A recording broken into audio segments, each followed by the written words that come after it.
time, dear students. In this today's talk, I will be talking about the rape of the lock by Alexander Pope. You're very much aware of this thing as you've been studying about Alexander Pope for quite a long time, and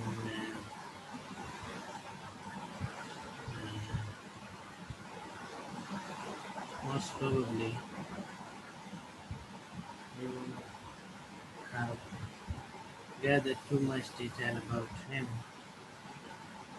But I just remind you that he was born in 1688 in London, United Kingdom, and he lived until 1744 for almost 56 years. And he wrote remarkable things. If I talk about them, it will take time. But instead of that, I'll be going through the slides and he'll come to know certain things. First of all, that he was born in a Catholic family, but he didn't care too much about that thing. He would change his sect as needed.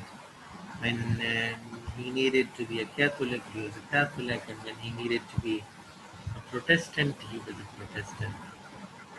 Suffered from prejudices, prejudices that he didn't like certain things and certain people. In 1700, he moved to Winfield, and the thing was that he taught himself. He was self-taught. He only read and write. And the next thing was, and that was because he suffered from tuberculosis, asthma, and headaches. And another problem with him was that he was hunchback. He was kubra. Uh, so, and he was deformed. So most probably, girls didn't like him, and that's why he was very much prejudiced against girls in specific. In 1711, he published an essay on criticism. Very good. Although it is written in heroic couplet, and it's a long poem. It's just in his own criticism, but it is written in poetic form. And then this was a success. He made friendship with Jonathan Swift and John Gay, but Jonathan Swift in specific because he is the most influential satire writer of the 18th century. The most influential. Even some of some of the 21st century writers were writing under the influence of uh, Jonathan Swift. So that's why he turned a satirist, and his satire brain was polished. Uh, Rape of the Lock was first published in 1712 in two cantos. Later on, it was developed into five cantos. A funny battle between success and follies of young lady. Success here means that there is a boy and a man and a woman, and they made certain mistakes, and because of that mistakes, that thing is there. And as I told you, in 1714, this was expanded to five cantos. And the thing is, there's a quarrel between two families. I'm explaining this thing that, and this love affair, amour is caused. There is a struggle between two families, and they develop some sort of prejudice and unkindness against one another, and one of the family members from the one family, they what requested this man to like, to write a funny poem. So he wrote this mock epic in order to entertain both the families, and so that what he may call this the quarrel or the ill feeling against one another. So the main character was Lord Peter, who was a baron, and Miss Arabella Fermer. Uh, so actually, this Peter and Belinda, they are names in in in, in this poem, while Baron and Miss Arbella Fermer, they are the actual names. Uh, John Carroll's suggestion to pour poetic oils on these troubled waters, line taken from within the text.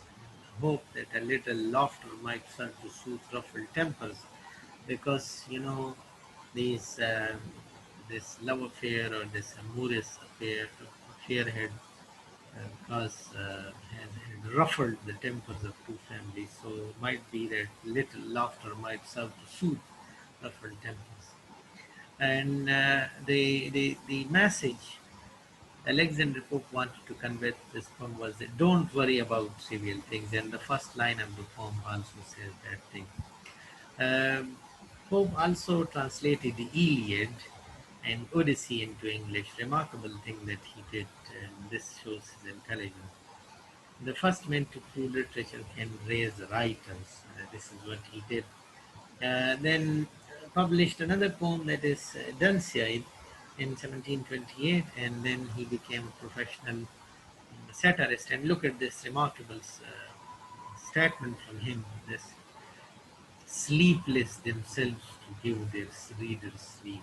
Those who remain sleepless themselves, they give sleep to others. And another thing is that those who don't live their lives, those who don't live their lives give lives to others. And here I would say, I was just occasionally reminded of our Pashto poet Hamza Baba, uh, who says,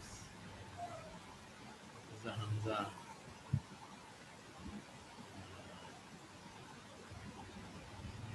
but I forgot, but he says that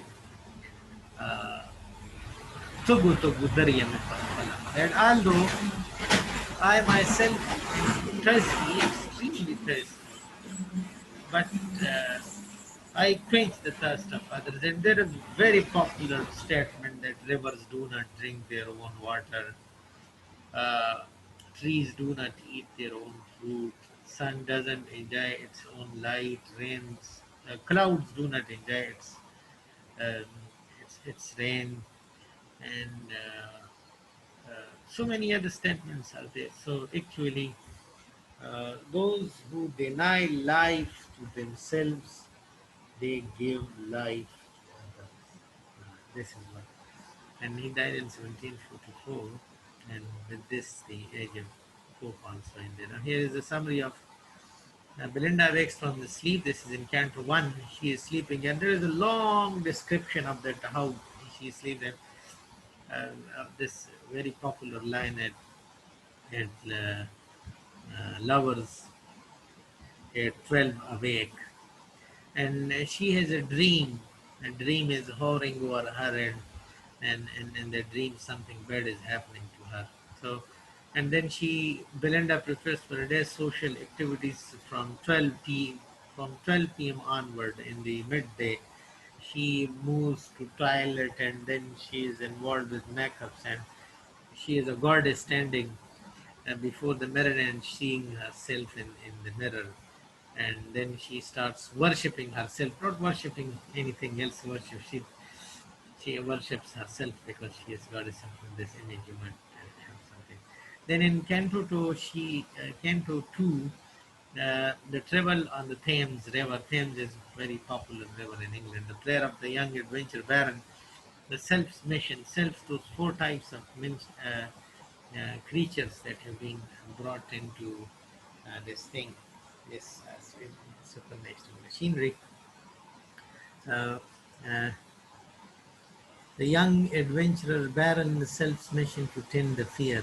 Selves are the aerial creatures who are trying to tend the fair. Here means tend Delenda. Fair is used many times by this man for girls. Then Canto 3, the game of cards is going there. And when there is a victory in the game of cards, at that time uh, the lock of the girl is cut and she is disturbed. That description is also wonderful because the salves and the nymphs are trying to stop the Caesar from cutting the lock, but they themselves get cut with it and the lock is cut. The lender's ill-natured mood and affliction after the loss of the luck. She is unhappy. Umbriel, the earthy gnome, descends to the cave of spleen, and Thalestris' speech rouses the rage of Belinda. She becomes Sir Plume bids in vain the payment of the lock. And then in the Canto 5, what happens? Clarissa's speech, the Battle of the Bells and Dews, wonderful description at that place at how specifically satirizing young girls and young boys, that how do they feel about themselves and how their egos are swelled and how proud they are about themselves. Well, later on they come to know that, as it is written on the tombstone here and there, "Me ahamta, ye mera vahamta." That is, later on people realize that they do not have any importance.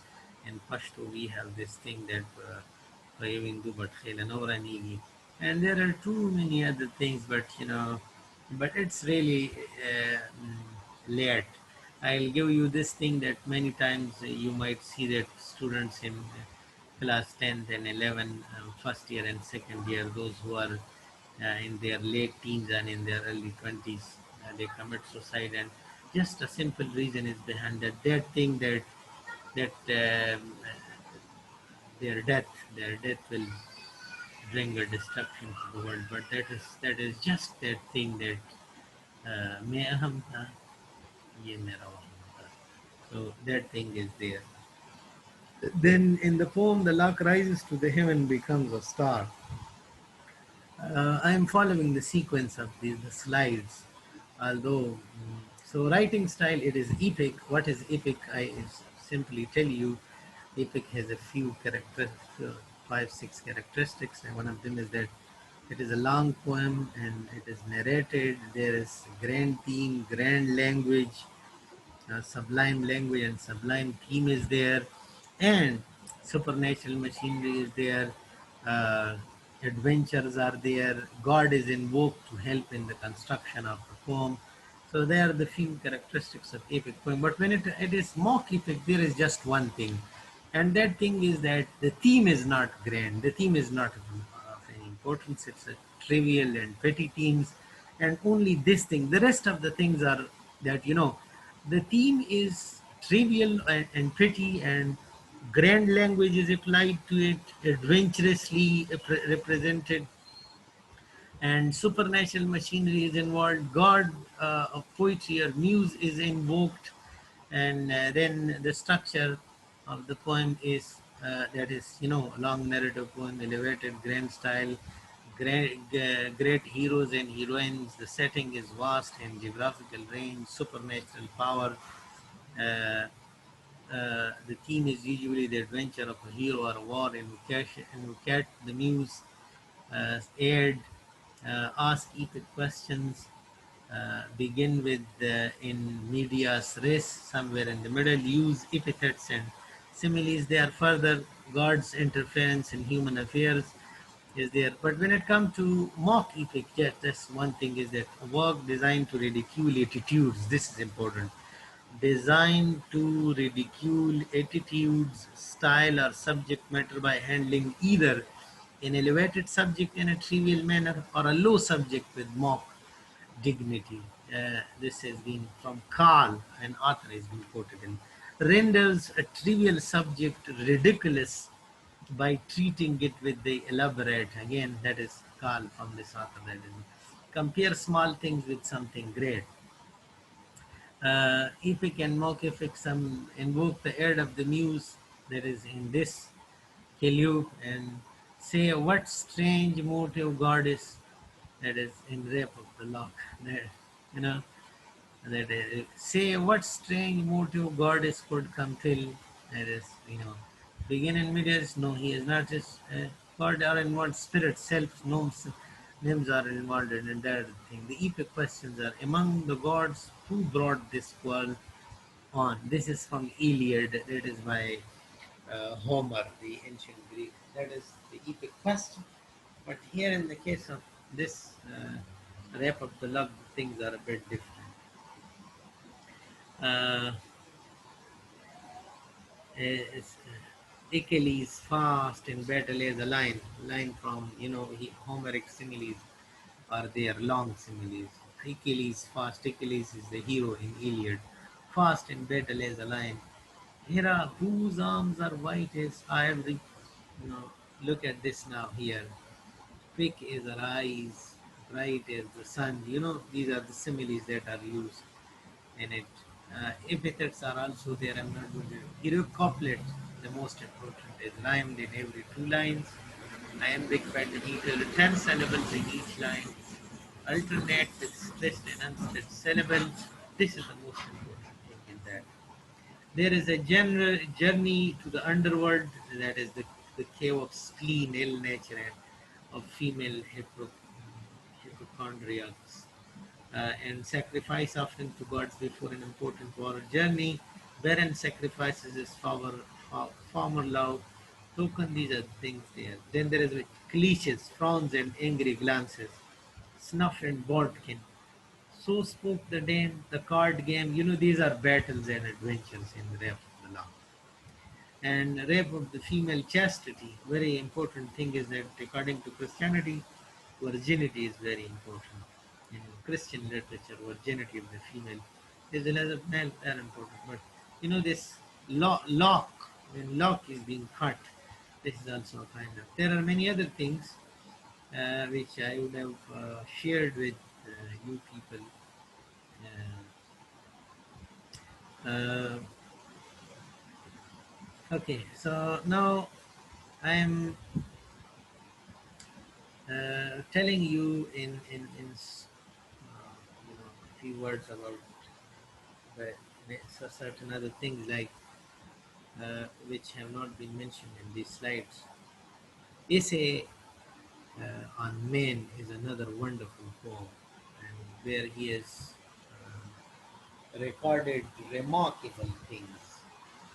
Remarkable things have been recorded there, and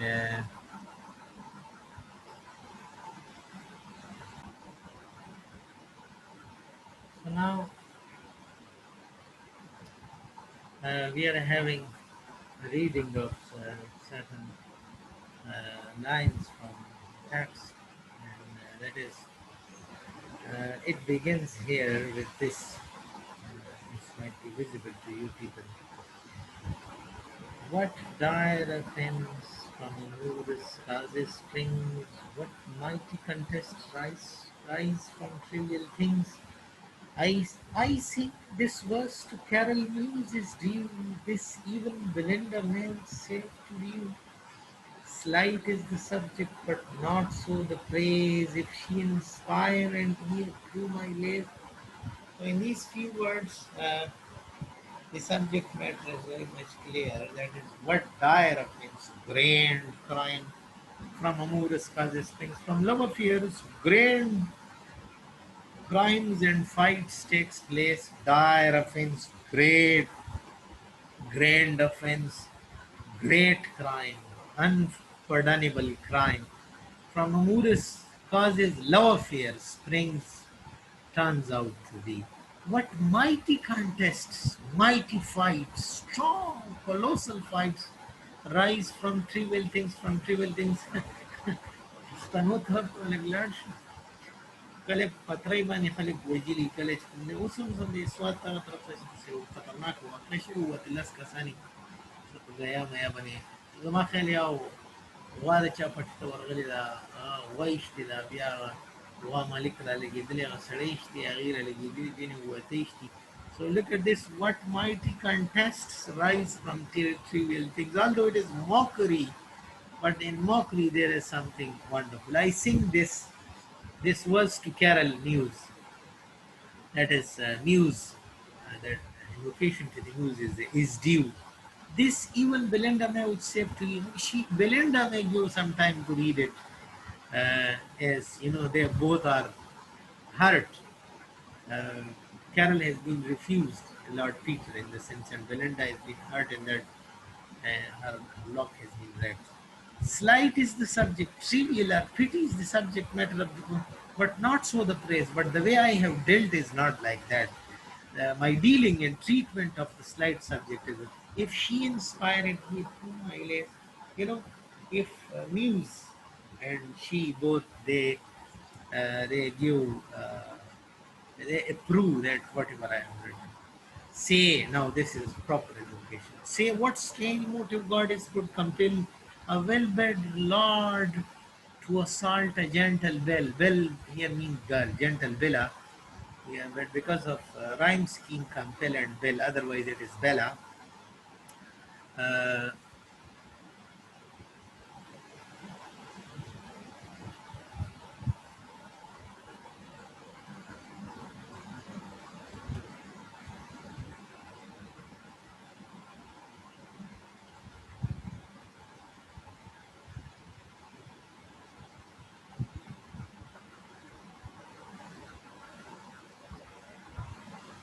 so you say what stranger cause yet unexplored could make a gentle will reject the Lord? No, this is, look at this. The first question is, if a question are, like, how is it possible that what could compel a well-bred lord, Lord Peter, assault a gentle girl? What can make this thing? Or say, what stranger cause yet unexplored could make a gentle girl reject the Lord? But this is also wondering that how a gentle girl rejected a lord like Lord Peter. In task so bold can little men engage. Look at this. In task so vulgar, in tasks so vulgar, bold here mean vulgar. In tasks so bold can little men engage. Those people who are mean from their caliber and their social status, they can be engaged in these sorts of. And in soft bosom dwells such mighty rage. Oh, soft bosom of Belinda. She is a beauty queen. She is extremely soft and kind, and it's wondering that such a rage exists in her soul through white curtains shot a timorous ray. Soul here means sun through white curtains shot a timorous ray. It's early morning, and oh, those eyes that must eclipse the day. She was that much beautiful that she could eclipse the day. Now late dogs give themselves the rousing shape, and sleep's love just at full way. Thrice rung the bell, the slipper knocked the ground. The bell was ringing and she was knocking the ground with her slipper. The reason was that she didn't want to get up, and the pressed watch returned the silver sound. Belinda still her downy hello breast, that is how she is getting awoke. It's really, you know, it's really wonderful that she is getting off.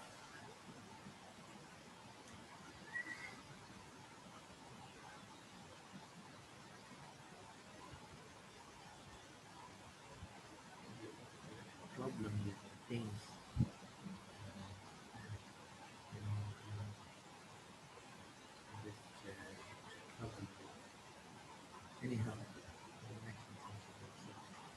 Belinda, still her dawny pillow pressed, her guardian self prolonged the balmy rest. The self wanted her to sleep. 'Twas he had summoned to her silent bed the morning dream that hovered over her head, a youth more glittering than a birthnight dew, that even in slumber caused her cheek to glow, seemed to her ear his winning lips to lay. And thus in whisper said or seemed to say, fairest of mortals, thou distinguished keer of thousand bright inhabitants of air, O beautiful girl, Belinda, fairest of mortals, fairest, the superlative degree, fairest of mortals, the most lovely among the dying human beings, thou distinguished care, you who are in the extraordinary distinguished care of thousand bright inhabitants of earth, they are Ariels and selves and nymphs. If ever one vision touched thy infant thought, of all the nurse and all the priest taught, if ever one vision touched thy infant, you are innocent, you are infant in your thoughts, and if anything taught by the priest and nurses touch your innocent. Of airy elves by moonlight shadow seen, the silver token and the circle green. That is what is happening uh, at night. So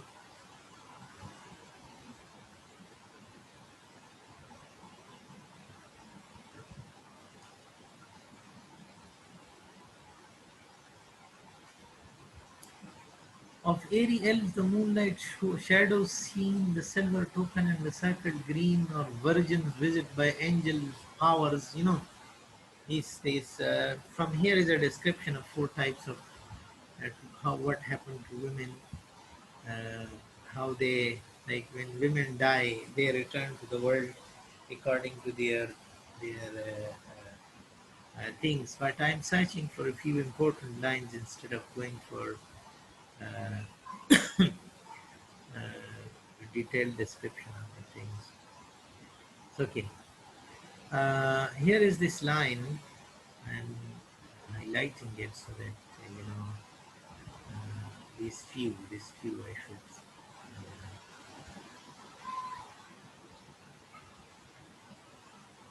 You see, thence by a soft transition we repair. This is, the self, this creature, this evil creature is telling. Thence by a soft transition we repair from earthly vehicles to these of fear, mean from physical body that we are having breasts and belly and legs, and we turn into a metaphysical creature that are evil creature. Think not when women transient breath is spread. When women die, they do not die actually. Rather, they are transported into something else. That all are vanities at once are dead, but they are vanities. They are self absorbing thoughts they do not give away.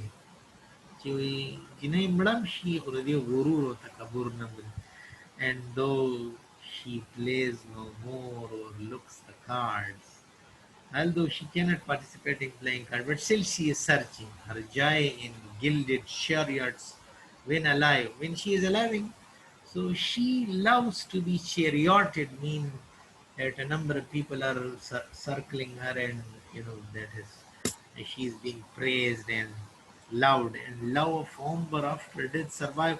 But when she dies, still this love uh, of Omber survives. For when for when the fair in all your pride expire, when with all her pride she expires, a lovely girl expires. To to their first elements, their souls return. So their souls return to their first element, and the first element is, might be, I have talked of those four elements: air, fire, water, and fire. So they return. The spirits of the fiery ter- termagants in flame mount up and take a salamander's name. So those who are troubling ladies, they turn to be salamanders. Soft yielding minds to water glide away, and soft girls, you know, I cannot explain it, to water glide away, and sip with nymphs their elemental tea, their drink with them. The graver poods sink downward to know Shararati Khawateen, they go into they go downward in search of mischief still on earth to roam, and they search for mischievous acts. notorious hits. The light cockets, the light cockets, the bridal and those who are happy to the eyes of all the people. Selves aloof repair and sport and flutter in the fields of air. They return and they perform some wonderful, and that is what they are doing there. So let's see some important lines. Uh, these, yeah, I should start with here, but the lines are wonderful. The lines are wonderful. Start with this line. Some nymphs there are too conscious of their face for life predestined to the gnome's embrace. Some of the self nymphs are, they are ugly, so they just go to gnomes. They embrace it. These swill their prospects and exalt their pride. Now it is a wonderful satire, and girls, these thoughts swill their prospects about their future and exalt their pride and uh, aggravate their pride when offers are disdained and love denied. And what happens that in their 13, 14, 15, and even 20 or the early 20s, they reject the offers of good boys. Like if suppose if Adil offers Zarmina and she rejects and she denies the love and many other things happen. Then gay ideas crowd the vacant brain. And what happens that, when ideas are coming vacant to the vacant brain. While peers and dukes and all their sweeping train. What the girls see? What the girls see in their imagination that they, while peers and dukes and all their sweeping train, they see that the girls are being proposed by dukes, rich people, and they come for the proposal with sweeping train. Sweeping train means that they have dozens of servants coming in the form of a train, and garters, stars, and cornets appear. They are in their imagination. And in soft sounds, your grace salute their ear. Oh, wonderful lady, I salute you. This is what happens. The things actually do not happen, but they are in the imagination of the girl. And that's why it is these that early time the female. So it is because of these things that the souls of the girl instructs the eyes of young coquettes to roll, and they instruct to search here and there. Teach infant cheeks a bidden blush to know. These things, teach a blush, a little hearts flutter at a view when sees a young boy. So they some things happen, and then this, what is happening furthermore is that with varying vanities from every part, they shift moving tie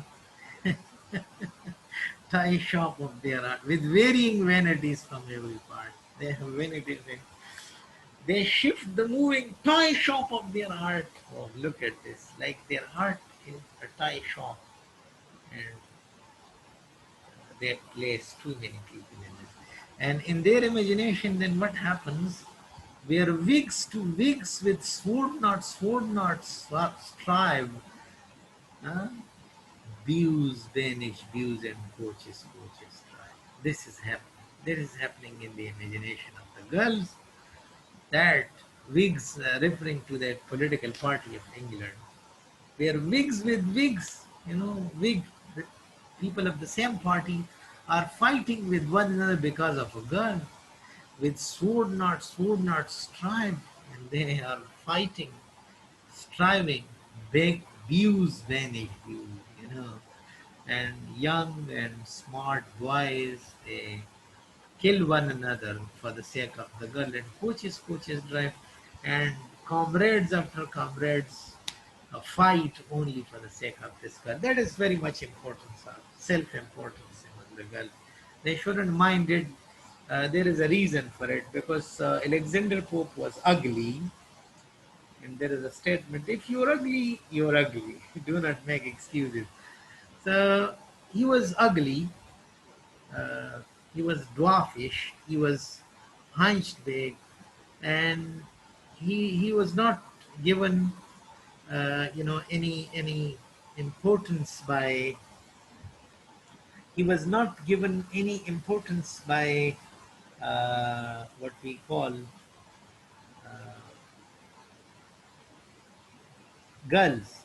So you know how prejudice uh, he would have been against them. So he would write like that. No, nothing. So it was his intelligence that made him that thing. I might go for certain other things, but yes, I'm searching for. Yes, this is that thing. Look at this. From each, from each. This is the toilet. Okay, this is the toilet of Belinda. Again, makeup has been. From each she nicely culls with curious toil and decks the goddess with the glittering spoil. Makeup is she is doing. The casket India's glowing gems on locks. You know, in order to decorate herself, she is having a casket of Indian gems are there, and it is. And all Arabia breathes from yonder box and from the fragrance box. Arabia is popular for perfume, you must know.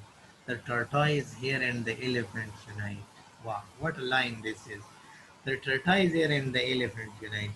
The combs with which he transformed to combs, the speckled and the white, yeah, with which she combs her hair, they are made either of tortoise, shield, or of elephant ivory. So, the tortoise here and the elephant unite.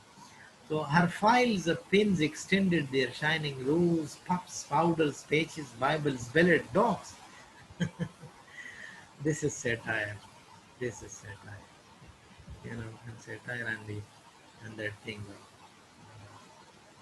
So I think that much is enough. You might have got some taste of this thing. And thank you very much. With this, you need to prepare for